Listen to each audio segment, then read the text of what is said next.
On this episode, we discuss a wearable tech lawsuit by Philips, Pokemon Go continuing to thrive, there being a plan to bring back Mars samples, and SP rounds up a bunch of other space news that we missed over the last little bit. Plus, I surprised the guys live with a piece of gear that they had no idea that I had purchased. This and more in this week's show. I'm Anthony Bachman from All Things Good and Nerdy, a geeky podcast, part of the Gonna Geek Network, just like the show you're checking out now. Shows on the network are individually owned and opinions expressed may not reflect others. Find other fantastic geeky shows at GonnaGeekNetwork.com. This is the official GonnaGeek.com show. Each week, we run down the latest news and happenings in the world of geek. These are your hosts for the show, Steven, Chris, and SP. Welcome to episode 317 of the official GonnaGeek.com show. I am Steven Chandra, and I am pleased to say that Chris Farrell is here again this week. Where's my money, Steven? Where's my money? What? Why do you want money? Why do you want money? I'm not understanding why do you want money, Chris Farrell? My contract dictates that I should get paid at some point. That point is now. Well, you know what? I have a better contract with my fellow co-host of Better Podcasting, Stargate Pioneer, and he's here as well. Yeah, we got to work on those terms. We got to get the lawyers involved because we got a border involved between us. And I am just getting fed up telling the IRS that I don't owe you any money anymore. Okay, so here's a question for you two. This week, we are doing an all-news show. All news, all the time. And I have a question for you about that, SP. Quest. Why is there no Virgin Galactic news that you have this week? Let's spoil it right now at the beginning here. Because you will make fun of me if I talk about that company. And I refuse to talk about that company because you will make jokes the whole time about the name of the company. I wouldn't make jokes like that. You give me one example where I have taken a low-hanging fruit joke. Every other time I've talked about that company. So, Steven, you might need to make a resolution, much like I did and we talked about in the pre-show. I stopped making Steven's mom jokes years ago. Years ago, because it was low-hanging fruit. You too should resolve to get rid of the easy low-hanging fruit jokes and become a sophisticated connoisseur of humor like myself and Stargate Pioneer. I think you're still waiting on the second part of that. Yeah, you dropped the jokes, but there's no sophistication yet. Shh. Let's go ahead and move on to the news. The gray in my beard says sophisticated. Me too.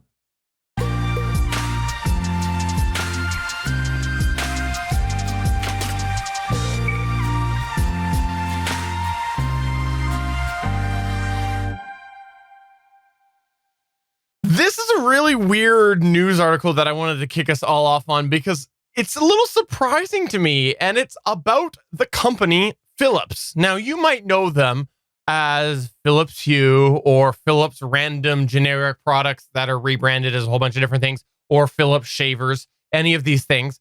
But did you know that Philips apparently also wanted to be Philips wearable market? That's well, right. Everyone wanted to. That's true. Philips is accusing both Fitbit and Garmin of stealing proprietary technology, and they are issuing a lawsuit as such. The U.S. International Trade Commission announced on Friday that it is investigating specific, quote, wearable monitoring devices, systems, and components, end quote, in light of this recent complaint by Philips' parent company and the North American subsidy. This is interesting because the complaint is alleging that certain companies, listing those two there, have infringed on Philips patents for the wearable market. Now, it doesn't say specifically what that technology is or what it is that they're suing about, but it's really interesting to think about this. The case is based on 4 patents owned by Philips related to smartwatch and fitness tracker functions like motion tracking, alarm reporting, and others things. So that's a little bit more specific than you gave. That's fair enough. I'm glad you read that part of the article. I didn't. But it is still pretty general because like the concept of motion tracking and alarm reporting, that seems pretty generic for a lawsuit.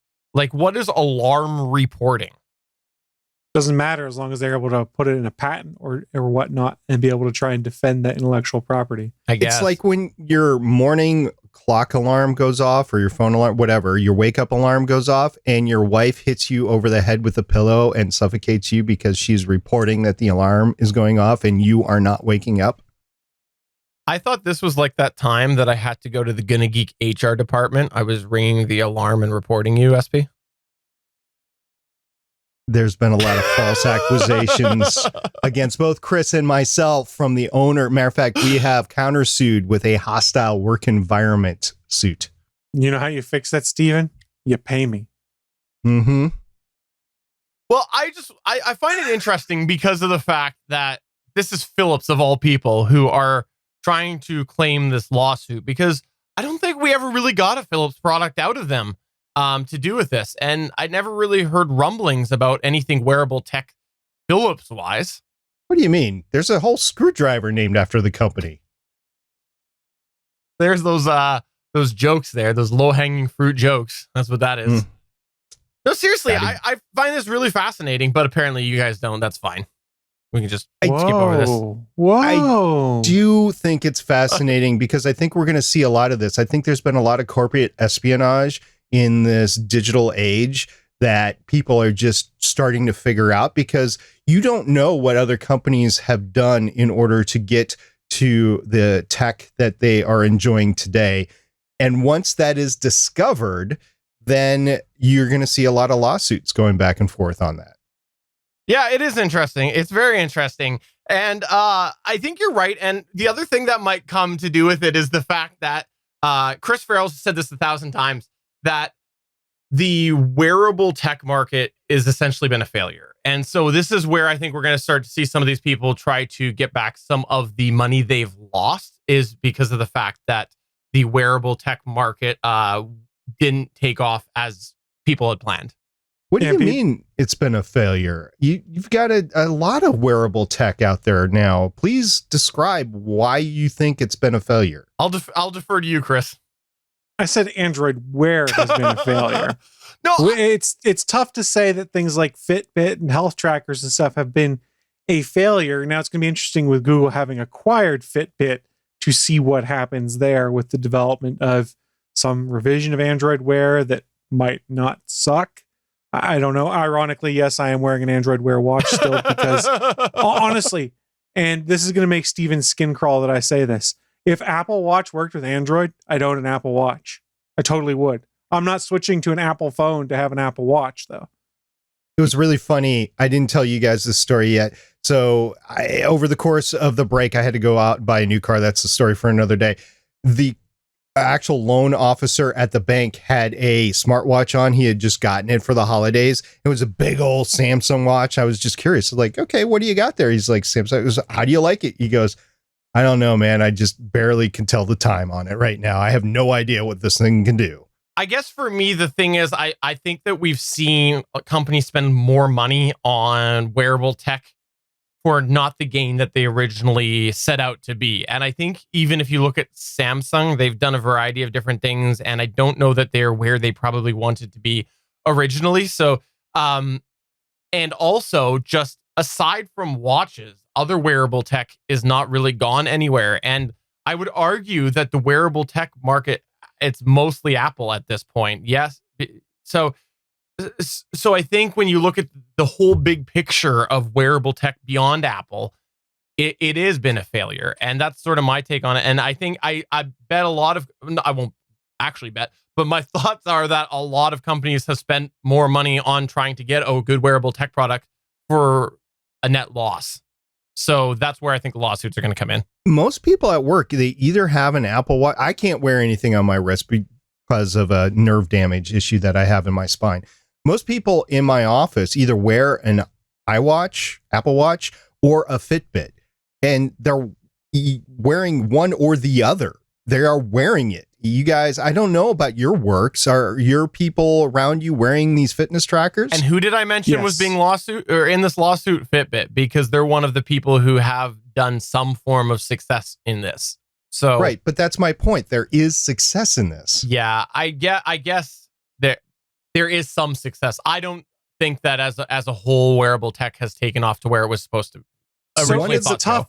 It's tough to be successful. That's why Pebble has collapsed at this point in time. Because remember, a lot of this got kickstarted, no pun intended, with the Pebble Watch Kickstarter, as everyone's like, oh, this is a really cool idea. And then you saw the other folks that were originally fitness trackers like, ooh, we can adapt some of these smartwatch ideas. And you start getting hybrid products like Fitbit has. Then you had Android watches, which arguably there's not much time being put into them to develop them, and the processors suck for them. So they're not great, and the hope is they get better. But the Apple Watch, as much as people scoffed with the Gen 1 products, I think it's very hard to say it has not been successful based off the number of people you see wearing them, you see them product placed everywhere, you see them moving in sales and things like that. So I'm not the Apple hater here. That's Steven's role. So I will actually say Apple Watch has been a good product. And like I said, it's such a product that I'm interested in that if I could make one work with Android, I would totally do it. But it is not enough of a draw for me to be like, I'm going to switch to the Apple OS for my phone because I'm too deeply entrenched in Android at this point in time. I don't want to swap back. I told the story on the podcast last year. The Apple Watch 4 saved my dad's life. Yes. There is no ifs, ands, or buts about it. My dad would be dead right now if it wasn't for the iWatch 4, Apple Watch 4. So you got that. Also, along those lines, that is why all these devices are popular, because those two devices are sending fitness data and tracking data back to their health tracking apps for their medical insurance. And if you get a certain amount of steps in over the year, if you get a certain amount of activity level or calories burned or whatever throughout the year, you make that gate to go to the cheaper health insurance or the cheaper, what do you call it? The thing that you have to pay, premium, not the premium, like you go to the doctor's office and you pay copay. Yeah. The cheaper copay and stuff like that. So there's a reason why these are being worn, is because there is a monetary value to the individual to make that happen. And in my case, it literally saved my dad's life. Fair enough. Well, I'm just interested to see what other lawsuits are around the corner, and also looking forward to the Philips Hue watch, because they'll have some form of Hue watch now coming out. It's big tech. Lawsuits are everywhere. Moving on to the next news one here. Pokemon Go. What's up over there, Chris Farrell? So Pokemon Go, it's hard to believe that this came out, back in 2016, 2017. It's been a while. And when you go and look at apps, especially ones that have microtransactions, it tends to be they start off strong, then they taper off into nothing. Well, Pokemon Go, it's kind of been the exception to the rule. In fact, it's made more money than ever. According to mobile analytics firm Sensor Tower, they had a record year in 2019, taking in an estimated $900 million via in-app purchases. That means it surpassed its launch year revenue after seeing a drop-off in both players and spending back in 2017. So why is this important? Well, normally free-to-play games come out the gate huge, like we were talking about earlier, in regards to revenue and popularity, then slowly decline as time goes on. Or they start small and build towards a peak and then kind of taper off. Pokemon Go doesn't follow that trend. It started out in 2016. It was huge. It went viral. It was everywhere. You saw news stories about people raiding together. Brought in $832 million in 2016. Then in 2017, the buzz dropped a little bit. Brought in $582 million. Well, evidently Niantic saw the writing in the wall there, which was, if we don't do something to re-energize this player base, we might lose Pokemon Go and people will stop playing, or not as many people will keep playing. So what did they do? They introduced a whole boatload of new features over the next couple of years, like raid battles, trading with other users, AR camera effects, and carved out a dedicated and pretty lucrative niche in the mobile industry. By the end of 2018, in-app purchases had soared again to about $816 million. And then, like we mentioned before, $900 million this year. So they've kind of reversed the curse when it comes to a lot of these augmented reality and in-app purchase games, bringing in a boatload of money. They estimate that Niantic has brought in $3.1 billion to date on Pokemon Go. Now, that does not mean Niantic has all of that money in their bank. They have to give some of it to the Pokemon Company, which is partially owned by Nintendo. And they have also turned that around and started investing in some other augmented reality things. We saw there's a Harry Potter version called Wizards Unite, and they relaunched Ingress as Ingress was the game they started that is pretty much what spawned Pokemon Go and all these things.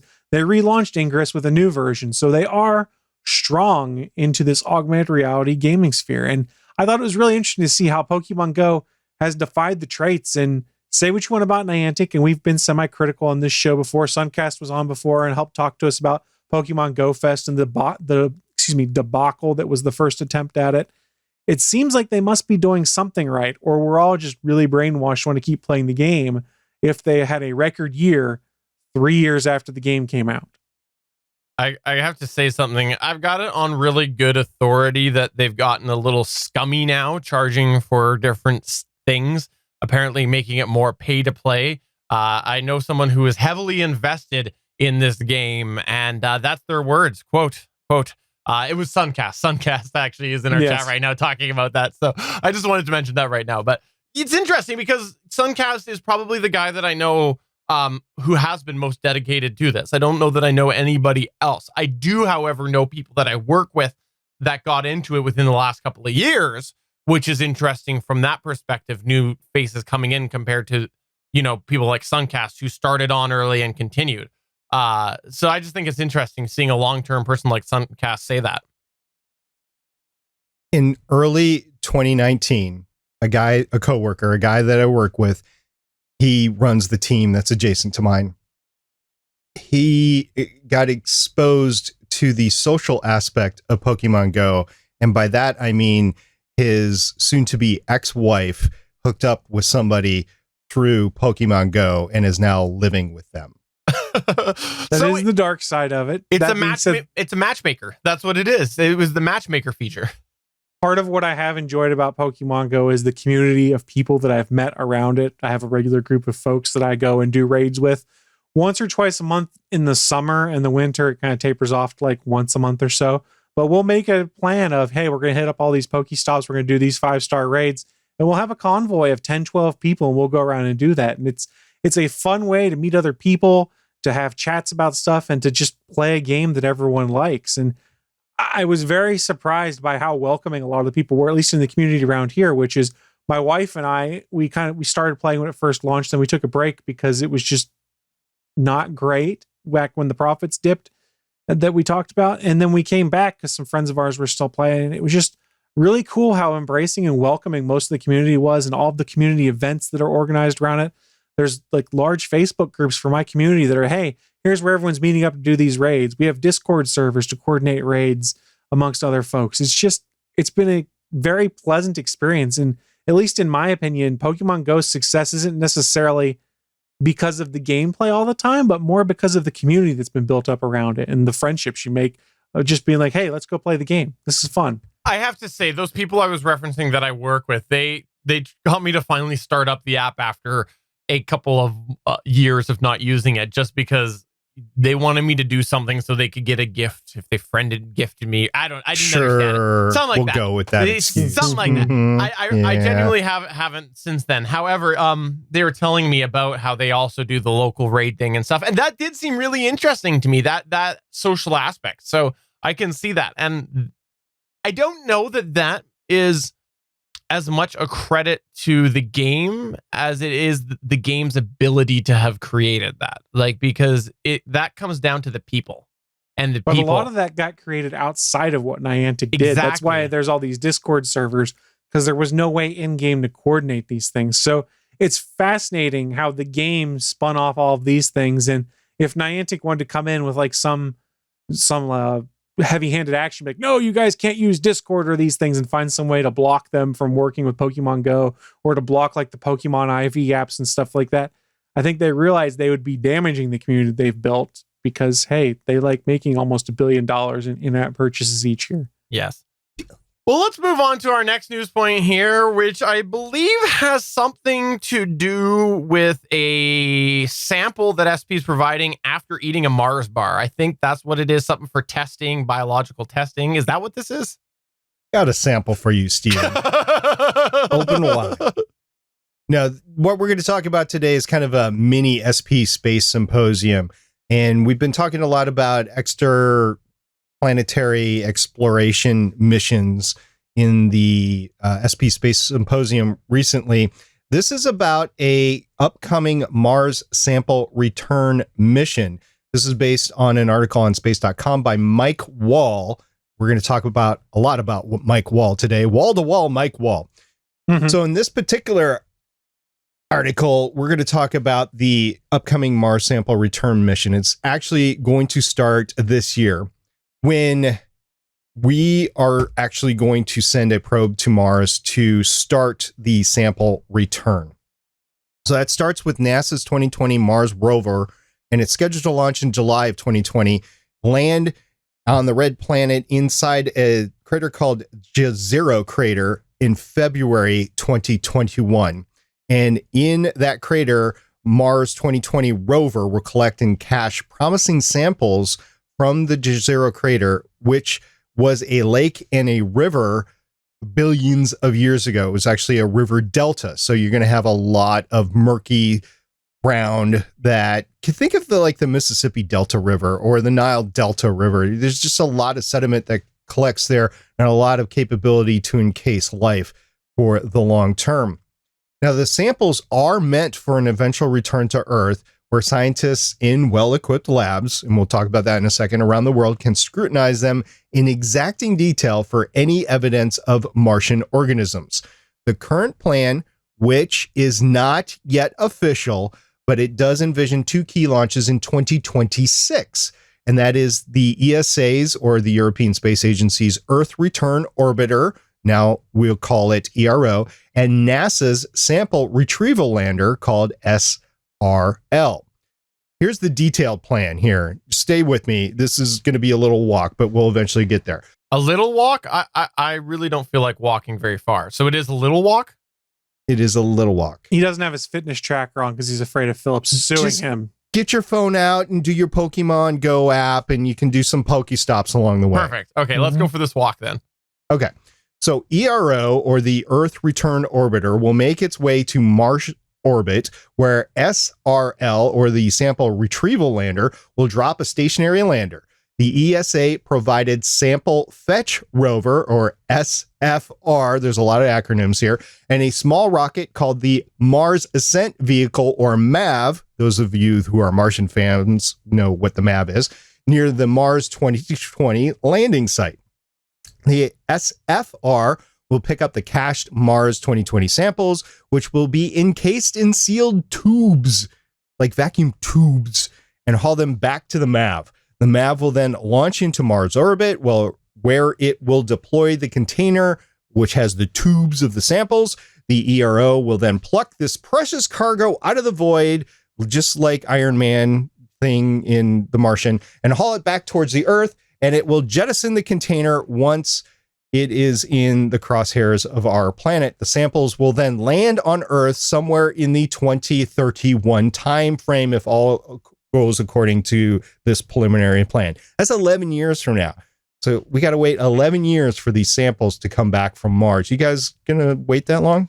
I've been waiting that long for wearable tech to become successful. So yeah. I think wearable tech will be successful by 2031. Just a guess there. I don't think it's been in the works for 11 years really either. How dare you take my joke and destroy it? I will wait for anything, SP, you tell me to wait for. Okay, we'll leave that comment alone because I'm catching some subtext from it. Okay, there's going to obviously be public reaction to this. You guys were probably too young to remember the public reaction of us bringing back the moon's rocks, the rocks from the moon. I'm just guessing. You guys don't remember the public reaction for that, right? You are correct. I was not alive for that. I don't. Yeah, that spawned a heck of a lot of movies, sci-fi movies, which you may or may not have seen on a Saturday afternoon on FX or something like that, where you have these viruses or life forms or whatever that come from the moon because of that. Well, you're going to get, guys, we talked a lot about, what it was, a year and a half ago, we talked a lot about flat Earth. Yes. These are the people that are going to spin up about the rocks returning from Mars. It's so true. It's unbelievably true. And, you know, I have to say, there should be caution because we don't know. Everything we know about everything is hypothesis to do with space. So there should always be a level of caution, but we shouldn't panic. So the arrival is going to catch a lot of people off guard in 2031. You know, the people that don't pay attention to this stuff until it's actually happening. Yeah. And there's probably going to be a lot of fear, anxiety, and confusion. So the members of the International Mars Sample Return Team need to start educating and engaging people about the effort now, so that in 2031, it's not that big of a deal. Although we've been educating people for how many hundreds of years about the Earth is round, and we still had flat Earth people. I was just going to say, the second part of my point is we should always have caution when we're doing anything. Because again, if you think about it, anything that is like not been actually properly tested here is 100% theory. Well, I was going to say, because a lot of people are idiots and don't believe in science is why we need to have caution. However, the thing is, we have people who have been educated on these things and they've done the research. And so we need to pass that education and that caution and all of those things that have been, they're way behind us now because of the experts in the field. We need to make sure people understand that, but it's not going to matter because of the flat Earth syndrome. So let's go through some of the education pieces of trying to tell the public of what's actually going to happen in 2031. So after arriving on Earth, this Martian material will first be vetted at a specially constructed sample receiving facility, which will be designated to prevent contamination in both directions. And by that, I mean nothing unwanted can get in to taint the samples, and nothing from the samples can get out into the wider world and cause Stephen and his entire country to die. So the SRF, that's what we're going to call it now, another acronym, the Sample Receiving Facility, hasn't been built, nor has a site been chosen for it yet. But the Sample Return Project can use existing biosafety level 4 labs as a baseline. And for those of you in the know, biosafety level 4 labs are the most secure labs on the planet. These are the ones that keep nasty viruses such as Ebola from spilling out and contaminating the world. Also, as part of the communication package, they need to get out the benefits of the return mission. It's really important to state the scientific bounty that is going to come and represented by the return of the Martian material. Most importantly, perhaps we'll find out whether Earth life is alone in the universe or if life has existed in other planets other than Earth, like on Mars. So what I'm afraid of is they're going to find that rock that Suncast found and wrote Suncast was here on Mars with the secret Mars base. And is that going to let the cat out of the bag about NASA? Or are they just going to think there's an alien named Suncast that knows and writes English on Mars? I'll go for the Suncast is an alien theory because, well, we've been postulating that for years now anyway. Suncast, please feel free to confirm or deny in the chat room. I have to say, by the way, that I think what we just learned is Esprit is pro murdering extraterrestrial life. I think that's what he just said. What? And the reason why that is because he just we're just talking about properly communicating scientific fact here, and you're saying that I'm pro against or pro you are because killing. You talked about all of the containment things in such a positive manner, and what happens when we bring back that life that we don't realize is life and we shove it in that container and we murder it by accident because it's in the container in the storage thing, it can't live, it can't eat. You just said that you're willing to kill the extraterrestrial life. That's what you said. As long as it's got a Canadian flag on the tube that kills the alien life, I think we're all okay. Guys, this is how we get Venom. Thank you very much for educating us on this. Because all kidding aside, I love the theory of this sort of stuff. This sort of stuff I can read for hours and hours and hours because it is such an interesting concept to think about the fact that we don't know. We have good reason to believe, but it is all theory. And so we have to take these precautions. It could be that we're bringing back something that is zero harmful. There's more harm when you go out to your patio, right? But we have to take such crazy precautions. And I just love it. I love it. This precaution doesn't necessarily pertain to extraterrestrial life. This precaution also is being taken on Earth on both of the poles, when we're drilling into the ice cores and we're going deeper and deeper and deeper, we don't know what kind of microbes that we're bringing back because of that. So we're trying to contain all of that. And it's one of the reasons why we haven't drilled into the lakes that are underneath the ice caps on both poles either, is because we don't want to contaminate them with the drill bit as it's going down. Look, I saw Star Trek Enterprise. That's how we get the Borg out. But I also know that, again, SP's lying about this because he's told me that when you do drill below that, it's some awesome ice fishing. He's told me that. Well, in Minnesota, we're all about the awesome ice fishing. So, yeah. Let's get them walleye. Yeah. Don't you know? All right. Before SP does a bunch of really quick space news roundup, you had some Apple discussion, Chris. You're trying to rebrand in 2020. You're like, I'm going to get myself back to an iPhone. I'm going to talk all positive about Apple all the time. And I'm just going to be the Apple guy on this show. That's what this is an Android phone and an Android watch. Now, I did buy a new iPad last weekend, but that doesn't mean I'm the Apple guy. He bought an iPad. That's so cool. I've had an iPad for like 6 years. You failed at this resolution then, Chris. You know what? It was the iPad for you or for your wife? It was for me. Oh, he's admitting it. It's for him. I've always talked about that I like my iPad. It's my preferred tablet of choice because Android tablets are terrible.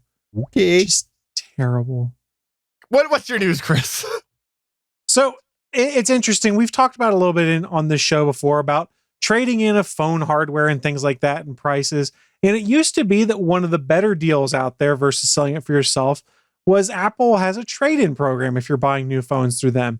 And we've seen more and more rumors of the iPhone 12 coming out. And right as those rumors started picking up steam and people started going, ooh, maybe I'm ready to upgrade, a bunch of eagle-eyed viewers, who frequent the Mac Rumors forums discovered that with no warning, which they're allowed to do, Apple has quietly slashed trade-in values across its entire iPhone range. So what does that mean? Well, if you have an iPhone XS Max, you could get up to $500 trade-in credit now. It was $600 before. XS up to $420, was $500 before. It seems like they've knocked anywhere from $60 to $100 across the board off on all their phones, all the way down to the iPhone 6S, where for now you could trade it in for $80 when previously they would have given you $100. So why is this a big deal? It's not necessarily a big deal. It's more a situational awareness thing for folks, because in today's world, especially if you're a tech enthusiast, you get that itch and you're like, oh man, I really need that new phone. And to try and make the hurt of it a little less, you look into trading it, selling it somewhere, things like that. And for a lot of folks, yes, you could go on a site like Swappa or eBay and go and sell your phone, but then you've got to take time and wait for it to happen. Or you could take a little bit less money for the convenience of trading in through Apple or Google, because I've traded a phone into Google before. But those prices, as these phones get more and more expensive, are getting cut quicker and quicker. And this is not me taking a shot at Apple, big, oh, screw you, Apple, for lowering those prices. Google did the same thing. I was looking at the Pixel 4 prior to its release, and I was like, oh, I can trade in my 2XL, and I think it was for $240 at the time.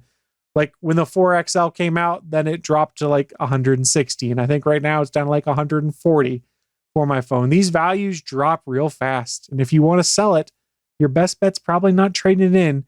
It's going through the secondary market and trying to work a deal through Craigslist, Swappa, eBay, Facebook Marketplace, something like that, where you might get something a little closer to what you paid. So if you're in the market, just keep an eye, because those prices are dropping fast. Okay, this is the reason why, and I know for a fact that this is the case.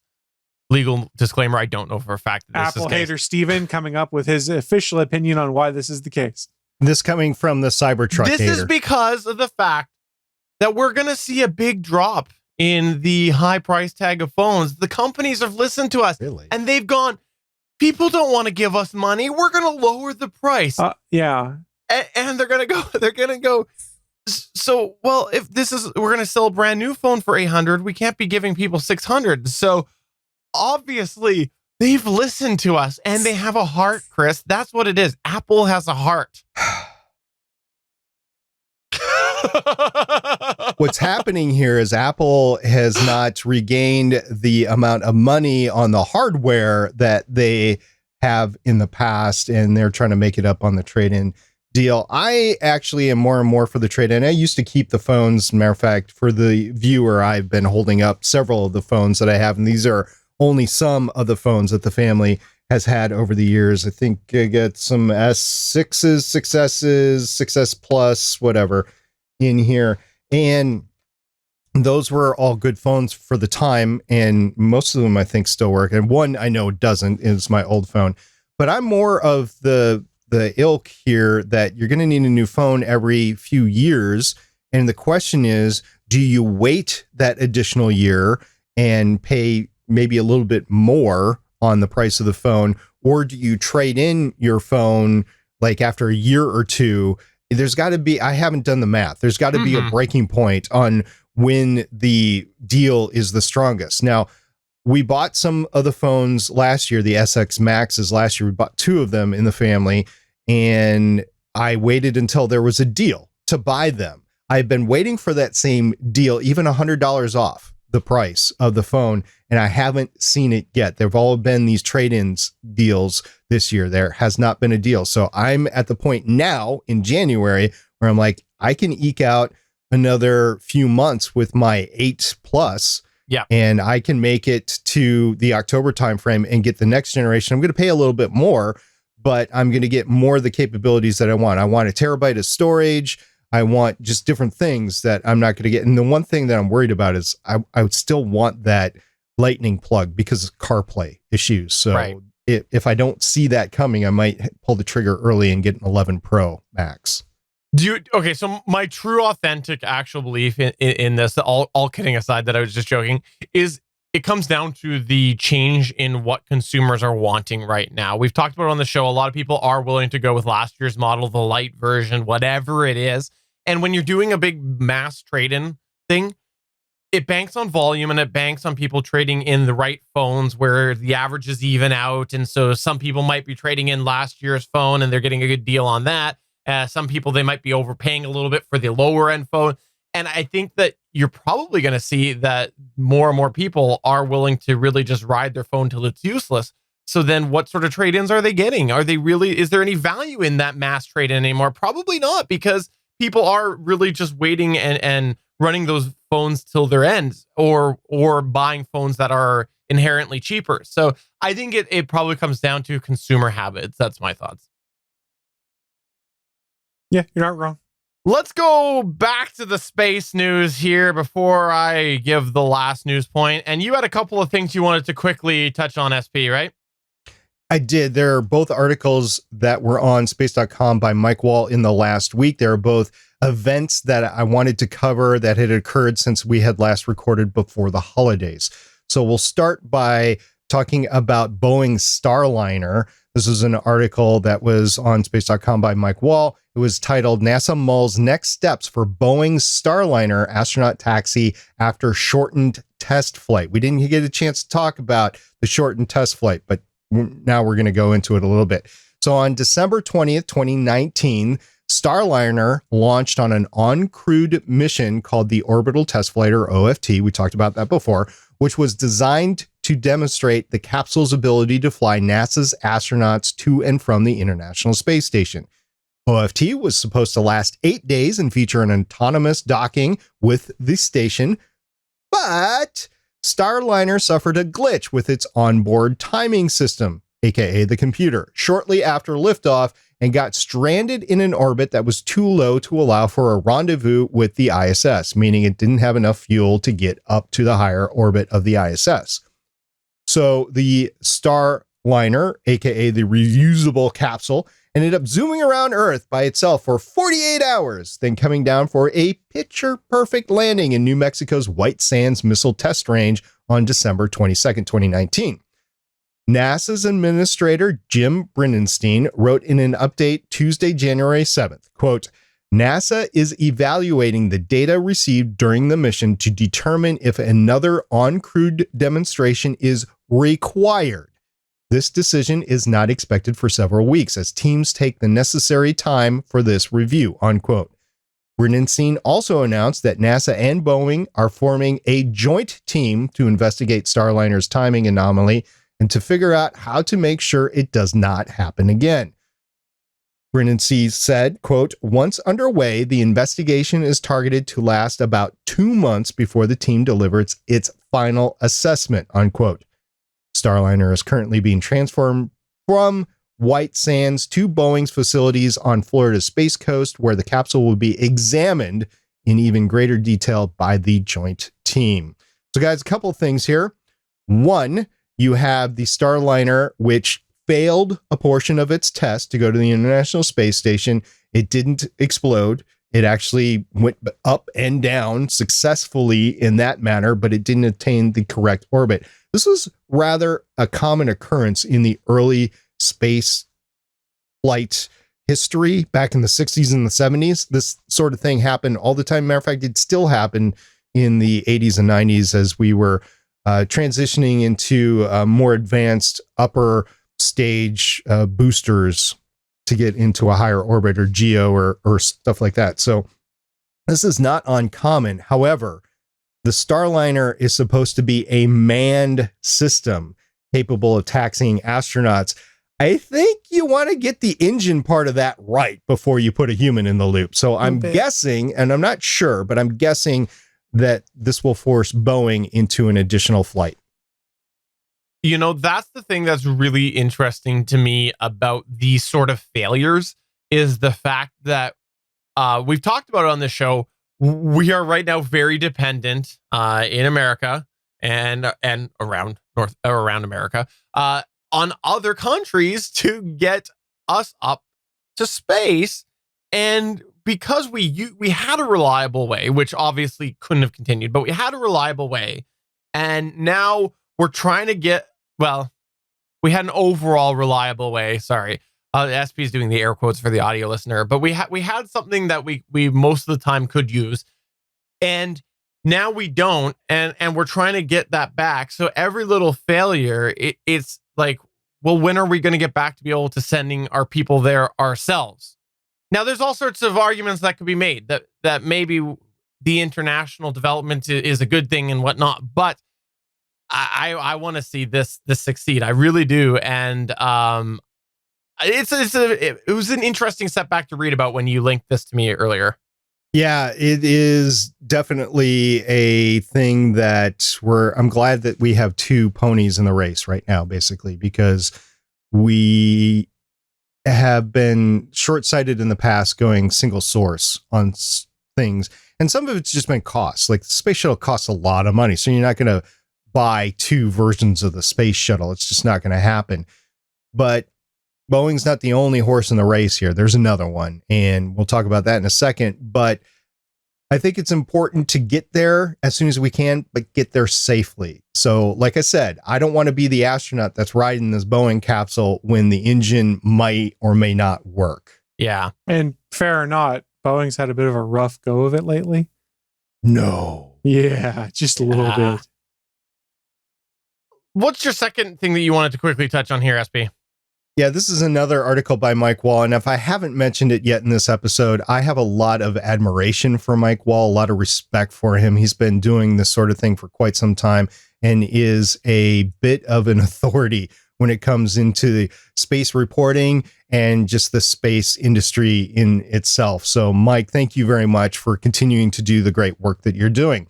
This article that he did was titled Crucial Safety Test of SpaceX's Crew Dragon capsule is delayed to January 18th. We've been talking about SpaceX's Crew Dragon for a while, and it had a little issue with the escape rockets that exploded on the pad that we actually looked at video of, and it was leaked out and it shouldn't have been, but yeah, there was a big explosion on that. Well, they've kind of recovered from that, and they are looking at doing some test flights to actually test the escape rockets in flight. Now, the crucial in-flight abort test is what they're calling it, or IFA, had been targeted for January 11, 2020, and it will now take place no earlier than January 18th. And this was via an announcement from NASA on January the 6th. Now, during the uncrewed IFA, the Crew Dragon will launch atop a SpaceX Falcon 9 rocket from NASA's Kennedy Space Center in Florida.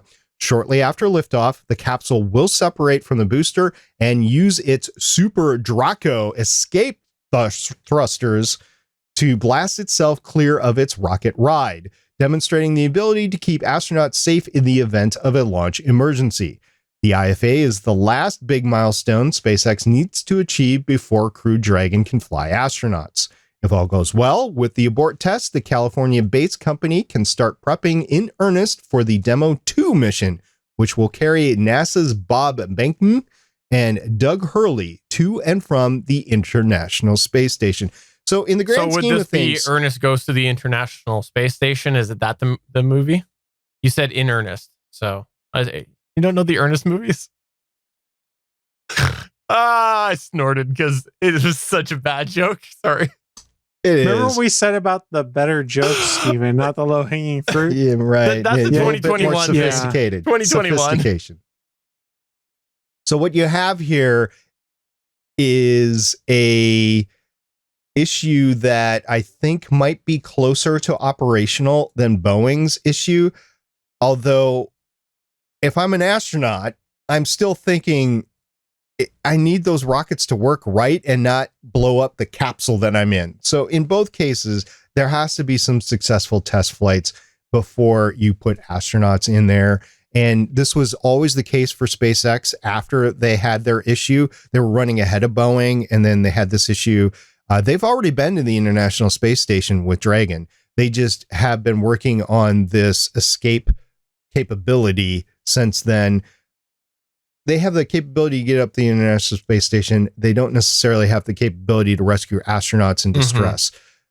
So I don't know which horse I want to put money on right now to be first. In either case, I want it to be safe, especially when you're talking humans in space flight. We are all old enough to remember the Challenger, the Columbia. We are all old enough to remember the recent Soyuz rescue that occurred. That is the sort of thing that I'd want to have happen. If a rocket is going bad, I want the astronauts to land safely. And we have to do that. And we have to get them to the International Space Station safely. So let's check all these boxes, make sure we're safe before we go up there. I know you mentioned timing is an issue with the Soyuz and the International Space Station. I do get all that. But if this ends up being a successful flight at the end of 2021 or the beginning of 2022 with humans, I'm okay with that as long as they get there and get back safely. Agreed. And I've said it before on this show, I am actually a fan of the private space race for a variety of different reasons. Largely when you look at sort of how things were able to go stagnant with progress for so many years when it wasn't being done that way. I think it's a good thing, but the big thing that I really, really hope that we get out of these things is the space race. The modern space race encourages people to learn from these mistakes in a safe manner and not push timeline ahead of safety. That's the only thing that I am always very cautious about with stuff like this. And so this last news story that I know Mr. Pioneer here want to talk about is actually related to the Gonna Geek Show, and I'll tell you at the end why it's related, okay? No, please. It is the fact that there are some royals which are probably going to be moving to my part of the world. If you didn't know this, SP's a royalist. He loves the real royals. He also loves the Hallmark Channel royals. He loves all sorts of royals. And if you didn't know this, Prince Harry and his wonderful wife, Duchess Meghan Markle? Is it Duchess? SP, correct me. Is it Duchess? The Duchess of Sussex, okay. I believe, is the correct term. Duchess Meghan Markle have announced that they will be stepping back from their formal royal duties, and they are going to be splitting their time between the UK as well as my part of the world. Legitimately, they were over the holiday season seen in my fair area. People are speculating where it is and things like that. And people believe that maybe they're going to be having somewhat of a future out in this area. The west coast of BC is a beautiful place. Like, I take it for granted. I admit I take it for granted. It is a very nice place for people to be. obviously part of it is the legalization. I mean, wait, what? Never mind. We'll leave that alone. But it's just a very nice place to be. And that's the rumors that they're going to be coming over this way. And I know SP was really excited to talk about this. SP, go ahead. Profess your love for the Royals. So first of all, the rumors are true. They were at Steven's house auditioning for a Gonna Geek podcast that Steven is going to produce. Tell the truth. So they're auditioning to replace us, SP. He's going to replace us with royalty. It is about the only way he could find good replacements for us is royalty, though, because we're that damn good at our job. 3 letters, NDA. Can't confirm or deny it. So that's why they were over there, is that they were, well, let's face it, Meghan Markle, she is an actor. And I knew when she went into the royal family that she would want to continue acting just for her personal professional career, not necessarily for the money. Although, that doesn't hurt, but just because that's who she is, that's what she does. And none of them are really in the line of succession. So this is not surprising of what has happened here. So Harry decided, hey, let's go over there and let's let you audition. I think they together were decided this.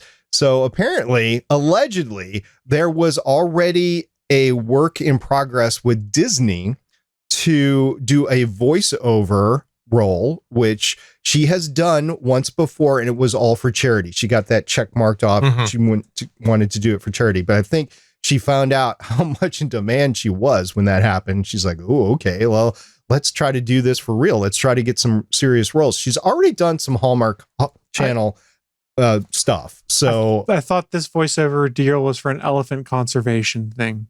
That's what I had read online. It was, but now she made a deal with Disney. She's in the area which she's worked before with Hallmark. Deal. The current deal is with Disney. Yes, for more elephant conservation stuff. It was not for profit, was what I had read in passing. She made an actual deal. There's 2 deals. She did a voiceover and then she made another deal. Can I just say that the money. Harry and Meghan won't be arguing like this when they come on the show. I'm just going to tell you that.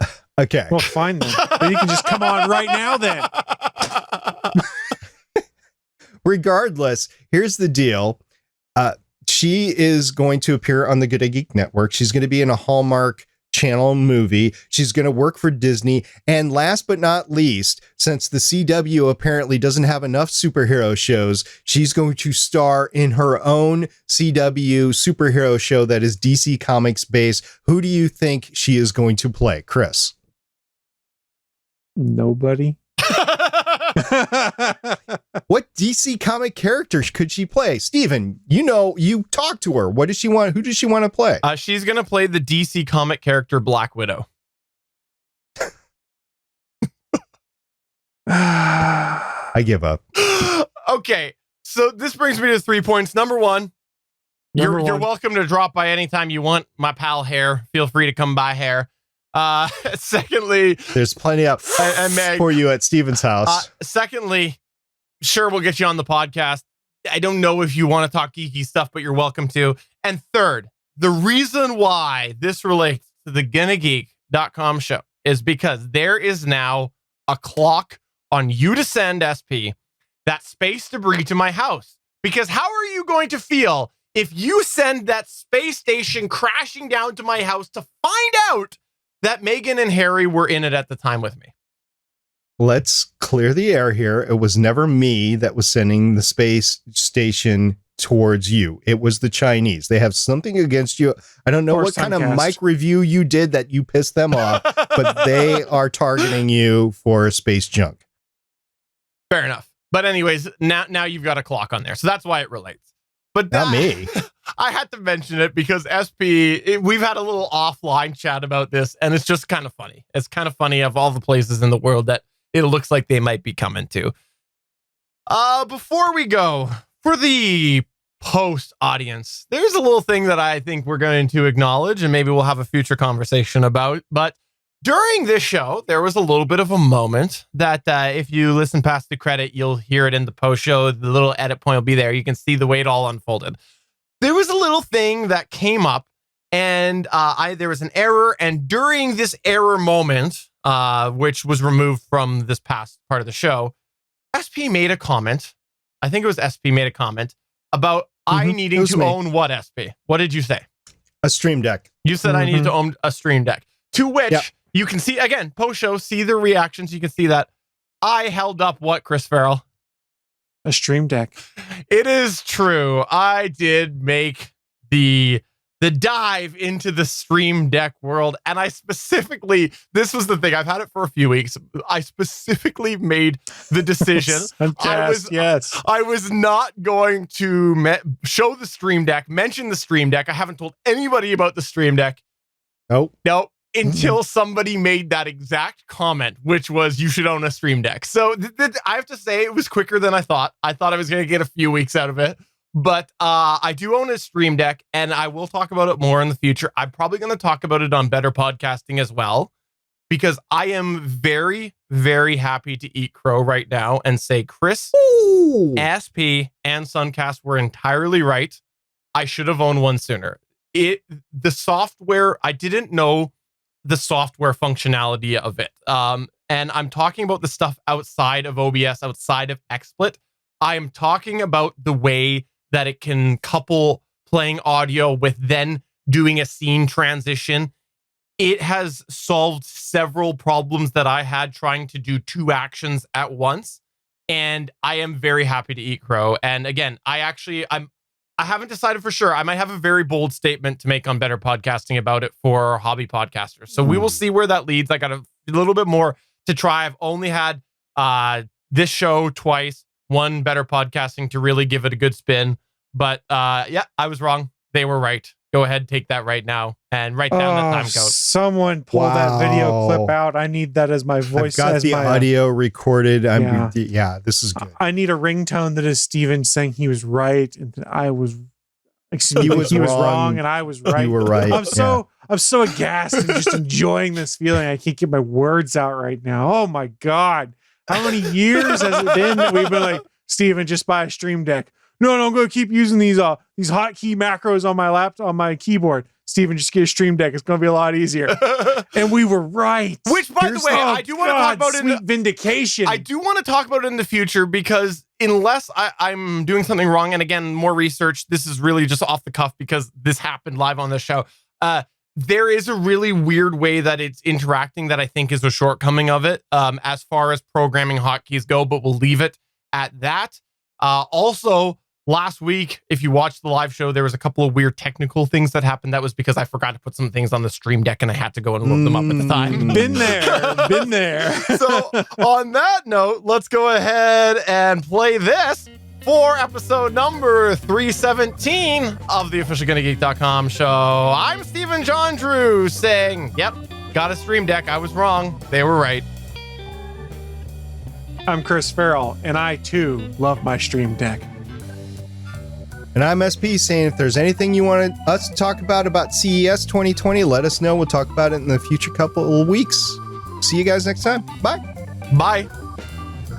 Oh, and Suncast really does deserve credit on this as well. He was pushing me hard too. Bye.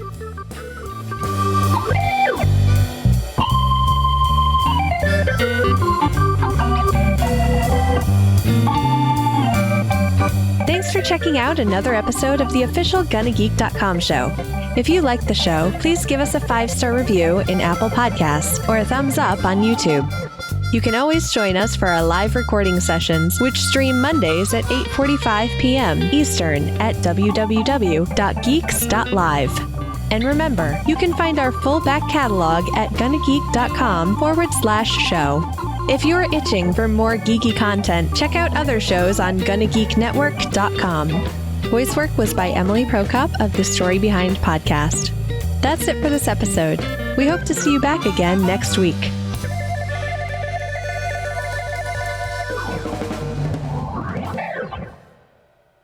To the tech that they are enjoying today.